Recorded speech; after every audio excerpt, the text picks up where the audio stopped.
Welcome to the Deep Dive. Today, we're getting into sympathectomy. It's a surgical procedure, focuses on the sympathetic nervous system. That's right. And we've got some really solid material here from Rutherford's Vascular Surgery and Endovascular Therapy, the 10th edition. Yeah, the goal is really to break down what it is, why it's done, and what you need to know about it based on these sources. Exactly. Think of it as our mission for this deep dive. We'll look at the history, the anatomy and physiology, the crucial bits, what conditions it actually treats. And the surgery itself, right, how it's evolved. Precisely. From the old open methods to the minimally invasive stuff we see today, like VATS. Plus, we'll cover results, potential downsides, and why sometimes it might not work out as planned. Okay, sounds like a comprehensive plan. Let's maybe start at the beginning. History always gives good context. Good idea. Well, the first uses were surprisingly early. Back in 1920, Kotzereff used cervical sympathectomy for hyperhidrosis, that's excessive sweating. 1920. Yeah. And then just a few years later, 1924, Diaz pioneered lumbar sympathectomy for thromboangitis obliterans, TAO, and Lariche used it for Raynaud disease too. So right from the start, it was targeting sweating and vascular issues. Exactly. It showed pretty early on that intervening in this nerve system could have real effects. And I imagine those early surgeries were, well, quite different from today. Oh, completely. They were all open procedures. You had approaches like supraclavicular, axillary transthoracic, dorsal, different ways to get access to that sympathetic chain. Sounds invasive. They were. And interestingly, lumbar sympathectomy was actually a go-to treatment for lower limb peripheral artery disease for a long time. Really? Why was that? Well, mainly because effective revascularization techniques, ways to restore blood flow directly, didn't really exist until the 1960s. So sympathectomy was one of the few options they had to try and improve circulation. Right, making the best of the tools available at the time. So when did things start shifting towards less invasive methods? Well, the idea of using a scope, thoracoscopy, came surprisingly early. Jacobaeus introduced the thoracoscope way back in 1910. 1910, but VATS wasn't common until much later, right? Exactly. Hughes actually did the first thoracoscopic sympathectomy in 1942, and Cooks published a lot on it in the 50s. But for whatever reason, it didn't really catch on widely. Wonder why. It's not entirely clear, but the big shift came in the late 80s and really took off in the 1990s with advances in video technology. That's when VATS, video-assisted thoracoscopic sympathectomy, became viable. And that offered real advantages, I assume. Huge advantages. Less morbidity, meaning fewer complications, much better cosmetic results, tiny scars instead of big incisions, fewer cases of Horner syndrome, which we'll talk about, and shorter hospital stays. It really revolutionized the procedure. Okay, that's a great overview of how we got here. Now, to really understand what sympathectomy does, we need to talk about the nervous system itself, the sympathetic nervous system specifically. Right. The nuts and bolts. So the main pathway we're interested in involves 3 neurons in sequence. It starts up in the hypothalamus in the brain. Okay, the control center. Pretty much. From there, signals travel down to the spinal cord, specifically between the T1 and L2 vertebrae levels. That's where the first neuron connects, or synapses, with the second one. The preganglionic neuron. Exactly. The preganglionic neuron. Its nerve fiber, the axon, leaves the spinal cord and travels a short distance to connect with the third neuron, the postganglionic one, which sits in these clusters called the paravertebral ganglia. And those ganglia form that chain along the spine. That's the one, the sympathetic chain. Then the postganglionic fiber leaves the chain and goes out to the target organ, like sweat glands or blood vessels. So it's like a relay system. Brain to spinal cord to ganglion, ganglion to target. Precisely. And it lets the brain control things like sweating and blood flow remotely. It's also key to remember these ganglia are linked up and down the chain so signals can spread. Right, not just isolated points. And you mentioned specific ganglia being important. Yes. In the neck, you typically have 3 main ones: superior, middle, and inferior cervical ganglia. Often, the inferior one fuses with the first thoracic ganglion, T1, to form what's called the stellate ganglion. Stellate ganglion. I've heard that term. Important for the arms and head. Very important. It sits near the first rib. Then, in the chest, the thoracic ganglia lie along the vertebrae. They're usually fewer than 12 because some fuse together. And lower down. Lower down, you have the lumbar and sacral ganglia, which are crucial for controlling sympathetic functions in the legs and feet. Okay. And what about these splanchnic nerves mentioned in the notes? They seem a bit different. Ah, yes. They're interesting. The splanching nerves actually arise from the thoracic segments T5 to T12, but their preganglionic fibers bypass the sympathetic chain ganglia in the chest. Think the relay station? Kind of. They travel down into the abdomen to synapse in different ganglia there, like the celiac and mesenteric ganglia. These nerves are heavily involved in transmitting pain signals from internal organs. So that's why targeting them was used for pain or hypertension historically. Exactly. Splanchnosectomy for severe abdominal pain and thoracolumbar sympathectomy used to be a treatment for severe hypertension before modern drugs became available. But that's rarely done now for blood pressure. Okay, got it. Yeah. So let's zoom back in on the limbs. How does the sympathetic system control the arms? All right, upper limbs. The main control signals originate in the spinal cord from about T2 down to T8, mostly below T4, actually. T2 to T8. Yeah. These preganglionic fibers enter the sympathetic chain and then usually travel up the chain to synapse in the T2 ganglion, the stellate ganglion, or maybe the middle cervical ganglion. And the key point for surgery? The key thing is that almost no preganglionic fibers enter the chain above the T1 level. That tells surgeons where they need to intervene to effectively cut off signals to the arm. Makes sense. What about the legs? Similar principle. Similar, but different levels. For the lower limbs, the preganglionic fibers come from T12 down to L2 in the spinal cord. T12 to L2. Right. They travel down the chain, and the postganglionic fibers then head out from the lumbar and sacral ganglia. Specifically, the nerves supplying the sciatic nerve territory often come from ganglia below L3. Okay. And interestingly, there aren't many communicating branches below L2. So if a surgeon removes the L2 and L3 ganglia, that effectively denervates most of the leg below the knee. Except for one area. Except for the skin supplied by the symphysis nerve. Yeah. And if you need to denervate the thigh as well, you typically need to remove the L1 ganglion too. Very precise targeting. What about the eyes? You mentioned Horner syndrome earlier. Right. Sympathetic control of the eye muscles starts higher up, G1 and G2 preganglionic fibers, going up to the superior cervical ganglion. So way up in the neck. Exactly. The postganglionic fibers then travel along the carotid artery to the eye. That's why messing with the stellate ganglion, which is connected lower down but can affect these ascending pathways, can cause Horner's, the droopy eyelid, small pupil, sunken eye look. Okay. And facial sweating or blushing. That originates mainly from T1 to T5 preganglionic fibers, synapsing in T1 and the inferior cervical ganglion. But the key postganglionic fibers for facial sweating mostly come from G2, so G2 is often the target there. G2 for the face. Yeah. Got it. And finally, the heart. That seems critical. Absolutely. Heart innervation comes from nerves originating in the cervical ganglia and also down to about the T6 or T7 thoracic ganglia. They all converge in networks called cardiac plexuses. And there's a specific level where they're concentrated. Yeah, the fibers are particularly dense around the T4, T5 vertebral levels. This is relevant for procedures aimed at modifying cardiac sympathetic activity, like for long QT syndrome. Wow, okay. That's a fantastic map of the relevant wiring. Now, physiology. What are these nerves actually doing that sympathectomy tries to change? Good question. So the sympathetic system uses mainly adrenergic fibers, think adrenaline-like signals, to control smooth muscle in blood vessels, causing them to constrict. Right, tightening the vessels. But for sweat glands, it's different. It uses cholinergic fibers, releasing acetylcholine. That's a bit unusual for the sympathetic system. Cholinergic for sweat. Okay. Yeah. And importantly, in the blood vessels of the limbs, there isn't really a strong opposing parasympathetic system telling them to constrict.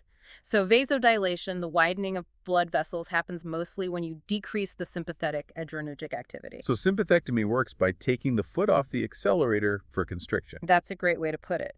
And this effect is strongest on the smaller arterioles, which have lots of smooth muscle. So it has a big impact on skin blood flow, less so on the really large arteries. And for sweating, it's about interrupting those cholinergic fibers. Exactly. The eccrine sweat glands, the ones involved in hyperhidrosis, are stimulated by these cholinergic C fibers. Interrupting those signals is the goal. And you mentioned it's paradoxical. Adrenaline doesn't trigger them. Well, the body's general stress response involving adrenaline can cause sweating, but directly applying adrenaline-like drugs doesn't strongly stimulate these specific eccrine glands. Acetylcholine is the main trigger here. Interesting. And different types of sweating are controlled differently. That's right. Emotional sweating seems linked to the cortex, the thinking part of the brain.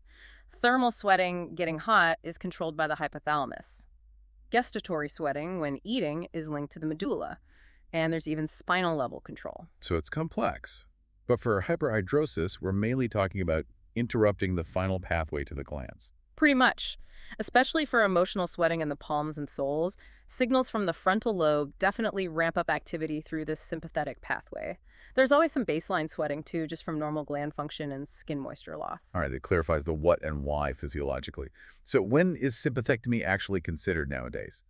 The indications seem more limited than they used to be. They definitely are. For the cervicothoracic area, neck and chest, the main uses today are severe essential hyperhidrosis, so palmar, axillary, or craniofacial sweating that really impacts someone's life. Okay, number one is sweating. Yeah.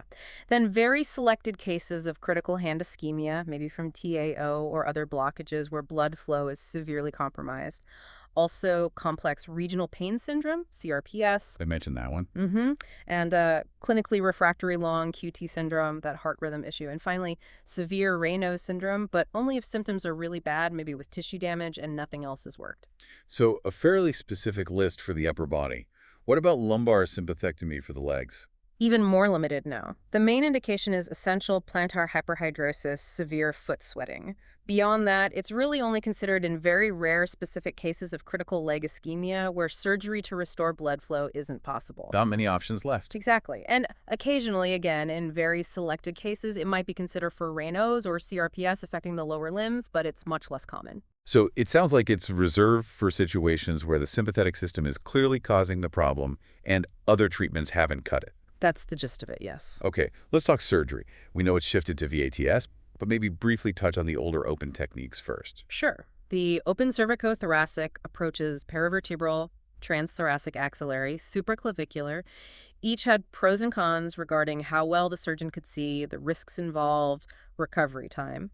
Today, you'd really only see open surgery if VATS isn't feasible for some reason, or maybe if it's being done alongside another necessary open procedure. Right, so VATS is the standard. Can you walk us through a typical VATS procedure? Okay, so VDS, video-assisted thoracoscopic sympathectomy, small camera, tiny instruments, small incisions in the chest wall. How small are we talking? Usually just a couple of ports, maybe 5 or 10 millimeters each. For hyperhidrosis, typically 2. One near the front of the armpit, maybe 4th or 5th rib space for the camera. The other is a bit further back, maybe 2nd or 3rd rib space for the instruments. And sometimes a third. A third small incision might be needed if the surgeon needs to work on the stellate ganglion, which is a bit higher up. What kind of tools do they use through these small ports? You've got a specialized angled telescope, like a thin camera lens, hooked up to a video monitor. A light source, of course. Then various endoscopic instruments, graspers, dissectors, scissors, and usually electrocautery to cut and seal the nerve tissue, or sometimes a nerve hook and tiny clips. And anesthesia. Operating in the chest sounds tricky. It is. General anesthesia is standard, usually with a special breathing tube called a double lumen tube. Double lumen. Yeah, it allows the anesthesiologist to ventilate one lung while letting the other lung collapse on the side the surgeon is working on. That deflation gives the surgeon space and a clear view. Makes sense. And positioning the patient. Also crucial. Often they're semi-seated, tilted back slightly, with careful padding under the shoulders and knees to prevent any nerve pressure during the operation. They're secured with a strap because the table might be rotated a bit. Poor positioning could rarely cause temporary arm weakness afterwards. Okay, so ports in, lung down. How do they find and treat the nerve chain? The surgeon uses the camera to look inside. The sympathetic chain usually looks like a whitish cord running vertically over the heads of the ribs, just under the lining of the chest cavity, the pleura. So it's fairly visible. Usually, yes. The surgeon carefully opens the pleura over the target segment of the chain, dissects it free a little, and then interrupts it. This is typically done by dividing it with electrocautery, which also seals any tiny blood vessels. Or they might place small titanium clips across the nerve. Cauterize or clip, then what? Then meticulous check for any bleeding. Once everything looks good, the anesthesiologist reinflates the collapsed lung. After surgery, a chest x-ray is usually done to make sure the lung is fully up and there's no significant air leak. Okay. What about lumbar sympathectomy? Is that also done minimally invasively now? It can be. The traditional open approach is through an incision on the flank, going behind the abdominal cavity, extraperitoneal access. That works well, especially if both sides need doing. But there's an endoscopic option. Yes, retroperitoneoscopy. Similar idea to VATS, But accessing the space behind the peritoneum in the lower back using a scope and instruments through small ports, it potentially means less pain, faster recovery, with similar effectiveness. But still less common overall. Much less common, yeah, because the indications for lumbar sympathectomy are just quite limited now. Gotcha. And what about chemical sympathectomy? Injecting something? Right. That usually involves injecting phenol around the sympathetic ganglia. It essentially kills or blocks the nerve fibers chemically. Is it permanent? It can be quite long-lasting, yeah. And it's potentially repeatable if needed. But a key drawback is the risk of developing persistent pain in the area afterwards post-sympathectomy neuralgia. Are there common hiccups during VATS? Things that make it difficult? The main one is pleural adhesions, scar tissue between the lung and the chest wall, maybe from a past infection. That makes it hard to collapse the lung. Exactly, or just hard to see and work safely.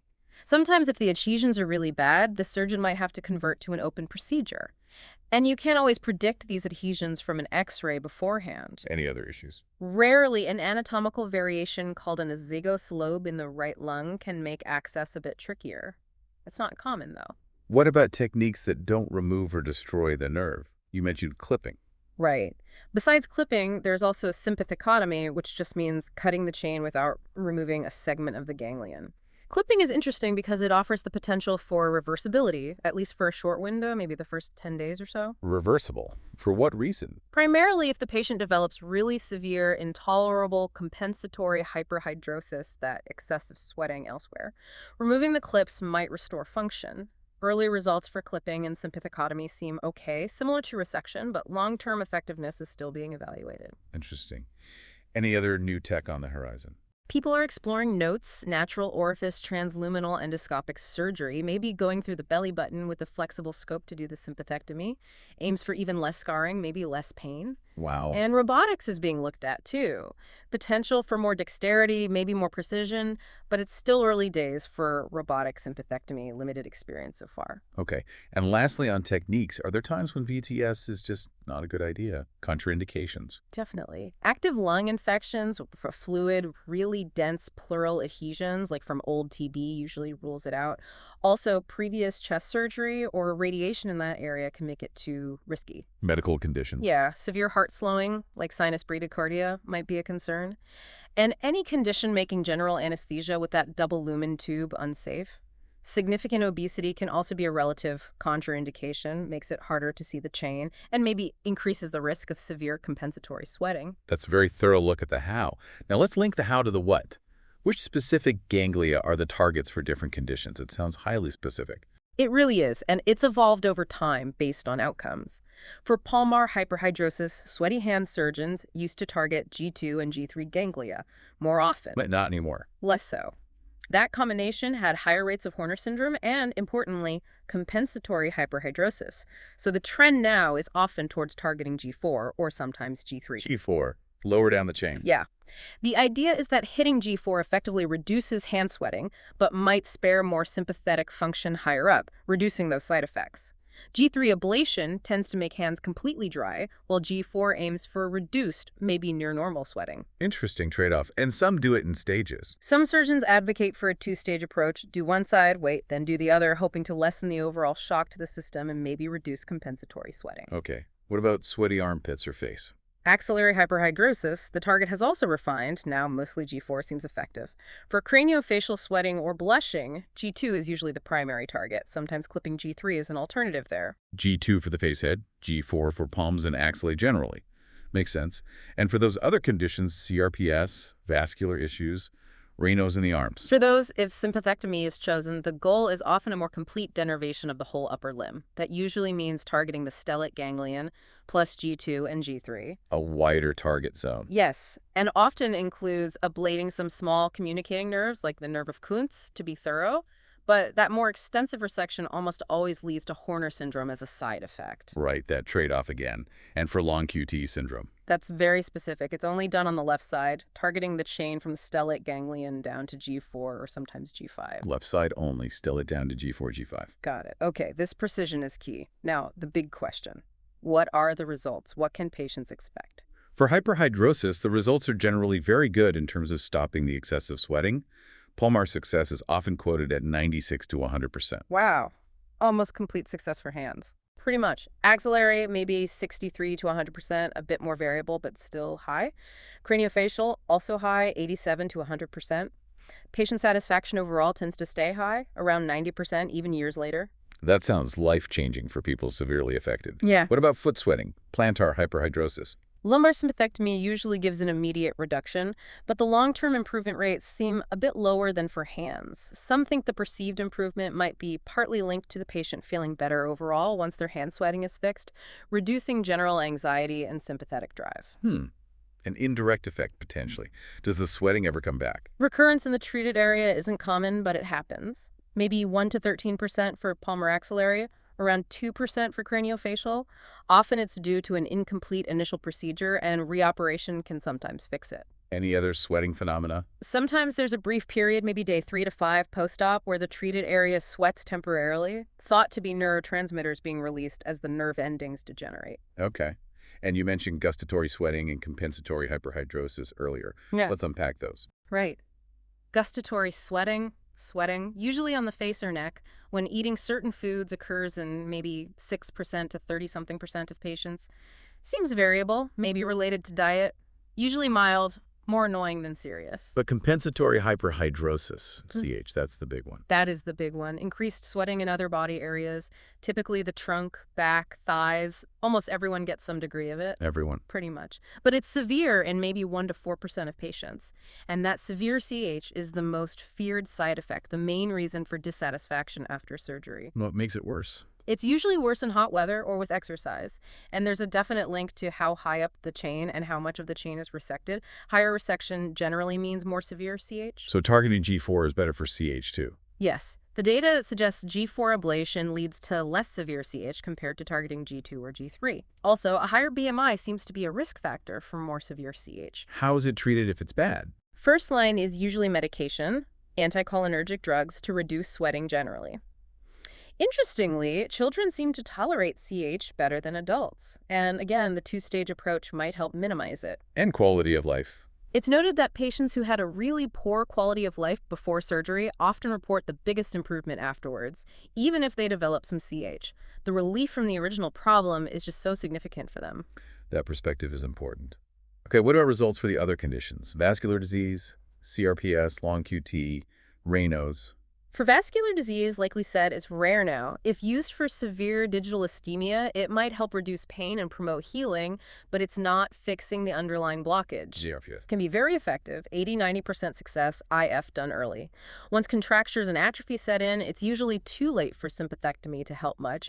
It's a cautious option after other treatments fail. Long QT syndrome. Results are generally favorable for reducing dangerous events like cardiac arrest or fainting in high-risk patients. Maybe around 46% become symptom-free after a left-sided procedure. The effect on the actual EKG measurement, the QT interval, is more variable, though. And Raynaud's. Sounds like the results are less impressive there. Unfortunately, yes. Often the benefit is temporary. Vasospastic attacks tend to come back over time, leading to pretty high dissatisfaction rates, maybe 50%. Because of this, many experts are hesitant to recommend it for Raynaud's now. So really shines for hyperhidrosis and early CRPS, less so for Raynaud's. Got it. Now, complications of VTSS itself. Even minimally invasive surgery has risks. Absolutely. Overall, VATS is safe, but complications can happen. The most common issue right around the surgery is pneumothorax air leaking into the chest space. Usually resolves on its own. Mostly, yes. Yeah. But maybe 1–3% might need a temporary chest tube drain, especially if there's a persistent leak. Tension pneumothorax, where air builds up under pressure, is very rare but serious. Other lung issues. Segmental atelectasis. A small part of the lung not inflating fully can happen. Subcutaneous emphysema air trapped under the skin, making it feel crackly, is usually harmless and goes away. What about rare but more serious things? Less than 1%. Okay. Rare ones include Horner syndrome, especially if working near G2, G3, or stellate. Hemorrhage, usually minor bleeding from small chest wall veins, very rarely a more significant bleed. Chylothorax lymphatic fluid leak, extremely rare. Cardiac or nerve issues. Cardiac issues like temporary bradycardia, slow heart rate can occur. Maybe a slight long-term decrease in resting heart rate. Extremely rare reports of cardiac arrest during surgery with successful recovery. Neurologically, incision site pain is common but temporary. that temporary arm weakness from positioning we mentioned. And again, Horner's if upper ganglia are involved. Okay, good to be aware of those, even if rare. Why might the procedure fail or symptoms return? Several reasons. One is simply incomplete denervation. Maybe some nerve cells or pathways were missed during the initial surgery. Sometimes intermediate ganglia play a role later on. Can that be fixed? Sometimes a repeat surgery, a resympathectomy, can be effective in those cases. What about nerves growing back? True regeneration of the ganglion itself probably doesn't happen. If only the chain was cut, sympathecotomy, axon regrowth is theoretically possible, but likely minimal if the ganglion was actually removed or ablated. Any other mechanisms? There's a theory of functional reorganization. This involves collateral sprouting, basically, intact nearby nerves, growing new connections to the now denervated structures, creating a sort of workaround pathway. That could explain some late return of function. Fascinating. And finally, reversal. If someone has terrible CH, can it be undone? You mentioned the clips. Right, clipping offers that potential early on, but for permanent ablation or cutting, reversal is really difficult. Historically, attempts to reconnect the nerves, maybe with grafts, have had pretty poor results. So not really a viable option currently for most. Not routinely, no. It's technically very challenging. But there is research, especially using robotics, looking into nerve grafting techniques that might hold promise for the future. But it's still very much experimental. Less than 1% of patients even seek reversal, usually due to severe CH. This has been incredibly thorough. We've really covered the gamut, pulling from Rutherford's the history, the complex anatomy and physiology, why it's done, the shift to VTS, the outcomes, especially for hyperhidrosis. And the critical side effects like compensatory sweating, yeah. Yeah. Plus why it might succeed or fail. It really underscores how nuanced this procedure is. It can be a game changer for some conditions, but requires such careful thought. Absolutely. Patient selection is paramount. Understanding exactly which ganglia to target for which problem, and making sure patients really understand the potential downsides, especially CH, is just essential. VATS has made it safer, quicker recovery, for sure. But the underlying biology is still complex. Exactly. Predicting exactly how any one person's sympathetic nervous system will react remains a challenge. Which leads perfectly into our final thought for you, the listener. Given everything we've discussed, the move to minimally invasive techniques, our growing understanding of this system, the challenge of CH, the glimmer of hope for reversible options. How do you see sympathectomy evolving? Yeah. What's next? Will we get better at predicting or managing CH? Will reversible techniques become mainstream? Or will new treatments emerge that target the sympathetic system in different ways altogether? Lots to think about. It really shows how medicine is always moving, always trying to refine and improve. Thanks for joining us on this deep dive.